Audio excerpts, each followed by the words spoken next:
नमस्कार दोस्तों, इन्फ्राटॉस के एक नए एपिसोड में आपका स्वागत है। तो चलिए शुरू करते हैं। पहली खबर की शुरुआत करते हैं आंध्र प्रदेश से, जहां पर अमरावती आउटर रिंग रोड का काम फाइनली आगे बढ़ता हुआ दिखाई दे रहा है और अभी इसकी डीपीआर प्रिपेयर करके national highway authority of India के पास में सबमिट कर दी गई है। तो दोस्तों, अमरावती का ये आउटर रिंग रोड एक 6 लेन का ग्रीनफील्ड कैरिजवे होगा, जिसके दोनों साइड्स पर सर्विस रोड भी बनाए जाएंगे। अराउंड 190 किलोमीटर की इसकी लेंथ होगी और मेनली गुंटूर और कृष्णा डिस्ट्रिक्ट से पास होगा। और क्योंकि ये प्रोजेक्ट इतना बड़ा है तो इसे 12 अलग अलग पार्ट्स में डिवाइड किया गया है और इतने पार्ट्स में डिवाइड करके इसका कंस्ट्रक्शन किया जाएगा। 24,791 करोड़ रुपीस का यहाँ पर खर्च आने वाला है डीपीआर के अकॉर्डिंग, जिसमें से 3,117 करोड़ रुपीस स्टेट गवर्नमेंट खर्च करेगी मेनली लैंड एक्विजिशन के लिए। बाकी पैसा यहाँ पर सेंट्रल गवर्नमेंट के द्वारा खर्च किया जाएगा।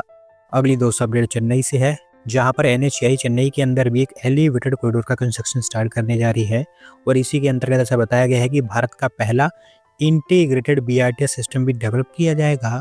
तो दोस्तों, ये एलिवेटेड कॉरिडोर किलम्बक्कम टर्मिनस से महिंद्रा सिटी के बीच में बनकर तैयार होगा। ग्रैंड सदर रोड के बिल्कुल ही पैरेलल में 18.4 किलोमीटर की इसकी लेंथ होगी और 29 मीटर के आसपास इसकी विड्थ होने वाली है, जहां पर टोटल 6 लेन्स का स्ट्रक्चर बनेगा, जिसमें से मोस्टली 2 लेन्स बीआरटीएस के लिए होंगी। चेन्नई पेरिफेरल रोड से भी इसको इंटीग्रेट किया जाएगा और कुछ की जंक्शंस पर एंट्री और एग्जिट रैंप्स भी बनाए जाएंगे। इसके अलावा लोगों को बस एक्सेस देने के लिए हर 2 किलोमीटर पर एलिवेटर्स भी बनाए जाएंगे। कुल मिलाकर 3,300 करोड़ रुपीस का यहाँ पर खर्च आने वाला है और होपफुली जल्द आपको इसका कंस्ट्रक्शन भी स्टार्ट होता हुआ दिखाई देगा। अगली दो अपडेट केरला से है, जहाँ पर केरला स्पेस पार्क लिमिटेड के द्वारा डिफेंस और एरोस्पेस हब्स के लिए 3 लोकेशन आइडेंटिफाई कर ली गई हैं और इसके साथ साथ इन तीनों की डीपीआर भी प्रिपेयर कर ली गई है। दोस्तों, थोड़ा सा यहाँ पर मैं आपको डिटेल में बताऊँ तो 100 एकर्स ऑफ लैंड कटाकटा टाउन में शॉर्टलिस्ट की गई है, जहां पर एक इंटीग्रेटेड डिफेंस इंडस्ट्रियल पार्क बनकर तैयार होगा। 13 एकर्स वालियामाला में शॉर्टलिस्ट की गई है, जहां पर लिक्विड प्रोपल्शन कॉम्प्लेक्स बनेगा, जबकि 60 acres of land very locality में शॉर्टलिस्ट की गई है, जहां पर एरोस्पेस कंट्रोल सिस्टम्स हब को डेवलप किया जाएगा। अच्छी बात यह है कि नाबार्ड के द्वारा यहाँ पर 241 करोड़ रुपीस का फंडिंग सपोर्ट प्रोवाइड कर दिया गया है, जिसके चलते कॉमन फैसिलिटी सेंटर और एक R&D सेंटर यहाँ पर इनिशियली तैयार हो पाएगा। एक बार जब स्टेट गवर्नमेंट इसे अप्रूव कर देती है तो उसके बाद यहाँ पर लैंड एक्विजिशन भी स्टार्ट होगा। अगली दो अपडेट रोड कंस्ट्रक्शन से है, जहाँ पर एनएचएआई के द्वारा गोरखपुर पानीपत एक्सप्रेसवे को लेकर कुछ अपडेट हमारे सामने रखी है और यहाँ पर ऐसा बताया गया है कि अगले साल के अंदर अंदर इस एक्सप्रेसवे का वो कंस्ट्रक्शन स्टार्ट कर देंगे। दोस्तों, बेसिकली एनएचएआई का कहना है कि अभी फिलहाल इसके लिए वो डीपीआर का काम कर रहे हैं, जिसके अकॉर्डिंग ये एक्सप्रेसवे 700 किलोमीटर के आसपास लंबा होगा। जिन लोगों को नहीं पता उनको मैं बता दूं कि गोरखपुर शामली एक्सप्रेसवे जो पहले यूपी के अंदर बनने वाला था, उसी के प्लान सब चेंज कर दिए गए हैं। अब वो एक्सप्रेसवे शामली की जगह पानीपत तक बनाया जाएगा हरियाणा के अंदर। 4 to 6 लेन का एक्सप्रेसवे होगा, जिसको 8 लेन्स में एक्सपांड किया जा सकता है। सिद्धार्थनगर, श्रावस्ती, लखनऊ, अमरोहा, पीलीभीत, इस तरह की कई सारी सिटीज यहाँ पर कनेक्ट हो पाएंगी। Majority of the section greenfield होने वाला है, जबकि कुछ हिस्सा ब्राउनफील्ड भी होगा। एक बार जब कंस्ट्रक्शन स्टार्ट होता है तो उसके अगले 2.5 सालों के अंदर अंदर इसे कंप्लीट कर दिया जाएगा। अगली दो अपडेट मुंबई से है, जहां पर पनवेल म्युनिसिपल कॉर्पोरेशन ने डिसाइड किया है कि सियोन पनवेल हाईवे को एक ग्रीन कॉरिडोर में ट्रांसफॉर्म किया जाएगा और इसके लिए वो 1.25 लाख ट्रीज प्लांट करने वाले हैं। तो दोस्तों, ये हाईवे ऑलरेडी ग्रीन कॉरिडोर हुआ करता था, लेकिन जब इस हाईवे की वाइडनिंग की गई तो यहाँ पर बड़े स्केल में ट्रीज को काटा गया, जिसको फिर बाद में कंपनसेट भी नहीं किया गया। फाइनली अब किया जा रहा है। नेटिव ट्री स्पीशीज जैसे कि नीम, बानियान, गुलमोहर और रेन ट्रीज यहाँ पर प्लांट किए जाएंगे। कुल मिलाकर 7,132 स्क्वायर मीटर ऑफ एरिया यहाँ पर कवर किया जाएगा। एक आर्किटेक्ट के थ्रू यहाँ पर लैंडस्केप डिजाइन तैयार कर लिया गया है। सबसे पहले कलम्बोली से बेलपाड़ा तक ये काम होगा। अगली दो अपडेट हमारे ऑटोमोटिव एक्सपोर्ट्स को लेकर है, जहाँ पर भारत के ऑटोमोटिव एक्सपोर्ट्स हर तरफ से ग्रो करते हुए दिखाई दे रहे हैं और अभी SIAM के डेटा के अकॉर्डिंग हमारे ऑटोमोटिव एक्सपोर्ट्स में मंथ वाइज, क्वार्टर वाइज और इनफैक्ट फाइनेंशियल ईयर के पहले हाफ में भी हमें ग्रोथ देखने को मिला है। दोस्तों, अगर मैं बाय डेटा आपको बताऊंगा तो चीज़ें यहाँ पर और क्लियर हो पाएंगी, जिसके अकॉर्डिंग सितंबर महीने में हमारे पैसेंजर व्हीकल्स में ईयरली बेसिस पर 30.3% का ग्रोथ देखने को मिला है, जिसमें मेनली कार्स इंक्लूड होती हैं। जहां पर पिछले साल सितंबर में 67,379 यूनिट्स हमने एक्सपोर्ट की थी, अब वो बढ़कर 87,760 यूनिट्स पर पहुंच चुका है। सिमिलरली टू व्हीलर एक्सपोर्ट्स में भी 15.3% का ग्रोथ देखने को मिला है सितंबर महीने के अंदर। 3.72 लाख से बढ़कर 4.29 लाख तक ये पहुँच चुकी है। क्वार्टर वाइज दूसरे क्वार्टर में हमें पैसेंजर व्हीकल्स में 23% का ग्रोथ, जबकि टू व्हीलर्स में 25% का ग्रोथ देखने को मिला है। सिमिलरली फाइनेंशियल ईयर के पहले हाफ में यानी कि अप्रैल से सितंबर तक पैसेंजर व्हीकल्स में 18.4% का ग्रोथ, जबकि टू व्हीलर्स में भी 24.2% का ग्रोथ हमें देखने को मिला है। मारुति सुजुकी इंडिया, hyundai यहाँ पर one of the biggest contributors है, क्योंकि भर भर कर इन्होंने एक्सपोर्ट किए हैं और अभी हमें जो ग्रोथ यहाँ पर देखने को मिल रहा है होपफुली इसको हम और कंटिन्यू कर पाएंगे। अगली दोस्तों अपडेट हमारी रेलवेज की तरफ से है, जहां पर north east frontier railway zone एक नए इंट्रूजन डिटेक्टिंग सिस्टम के ऊपर काम कर रहा है और इसके थ्रू उनकी कोशिश है कि एलिफेंट्स की डेथ जो कि ट्रेन के कारण हो जाती हैं उनको रोका जाए।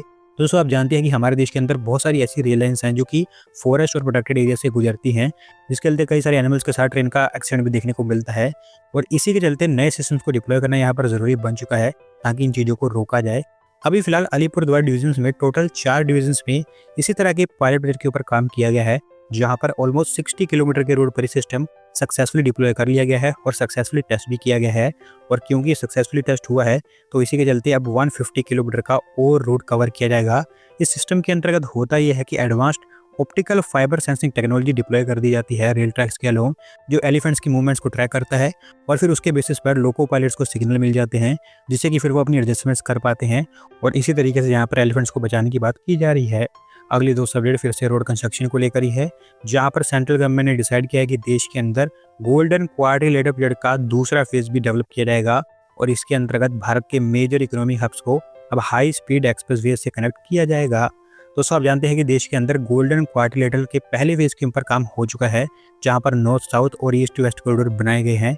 दिल्ली, मुंबई, चेन्नई, कोलकाता इस तरह की सिटीज़ को यहाँ पर कनेक्ट किया गया है और ये काफ़ी ज़्यादा सक्सेसफुल रहे हैं, क्योंकि देश का ऑलमोस्ट 40 से 45% रोड फ्रेट इन्हीं के थ्रू ट्रांसपोर्ट किया जाता है और क्योंकि डे बाय डे इनके ऊपर कंजेशन बढ़ता ही जा रहा है, तो इसी के चलते डिसाइड किया गया है कि नए रूट्स यहाँ पर डेवलप किए जाएंगे। इनिशियल एस्टीमेट के अकॉर्डिंग पर किलोमीटर एक्सप्रेसवे की कॉस्ट 40 करोड़ भी इसके आसपास आने वाली है। ग्रीनफील्ड और ब्राउनफील्ड दोनों प्रोजेक्ट्स यहाँ पर डेवलप किए जाएंगे। अगर सब कुछ सही जाता है तो अगले 5-7 सालों के अंदर अंदर आपको इसका दूसरा फेज भी कंप्लीट होता हुआ दिखाई देगा।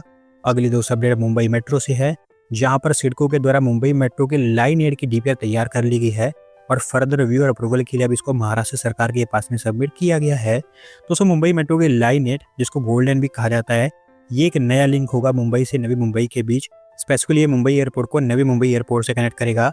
डीपीआर के अकॉर्डिंग 34.89 किलोमीटर की इसकी लेंथ होगी, जिसमें टोटल 20 मेट्रो स्टेशन बनेंगे, 14 एलिवेटेड जबकि 6 अंडरग्राउंड होंगे। दोनों एयरपोर्ट के बीच सबसे तेज ट्रांसमिशन मीन्स होगा, क्योंकि जस्ट 45 मिनट के अंदर अंदर ही दोनों के बीच ट्रैवल किया जा सकेगा, जिससे बाय रोड अभी 1.5 घंटे के आसपास का समय लगता है।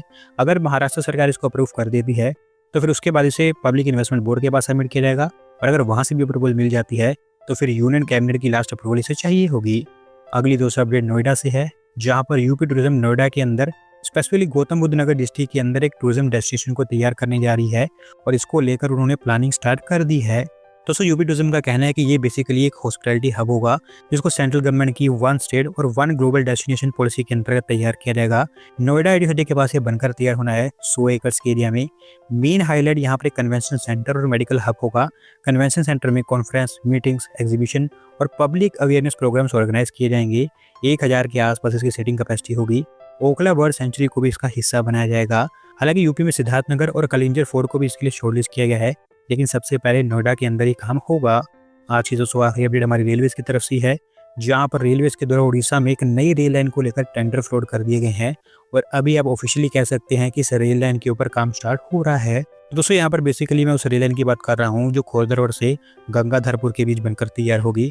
58 किलोमीटर के आसपास इसकी लेंथ होगी और 501 करोड़ रुपीस का यहाँ पर खर्च आने वाला है। Howrah Chennai main rail line का हिस्सा होगी और अभी क्योंकि अप्रूवल वगैरह सारी यहाँ पर ले ली गई हैं, तो इसीलिए टेंडर फ्लोट किए गए हैं। जिस भी कंसल्टेंट को यहाँ पर चुना जाता है उसको बनाने के लिए 30 महीने का समय दिया जाएगा। तो दोस्तों आज की वीडियो में बस इतना ही। अगर आप अपनी तरफ से अपडेट सबमिट करना चाहते हैं तो शिफ्टिंग के लिंक पर क्लिक करके सबमिट कर सकते हैं और वीडियो पसंद आई हो तो वीडियो को लाइक करें, चैनल को सब्सक्राइब करें। धन्यवाद वीडियो को देखने के लिए।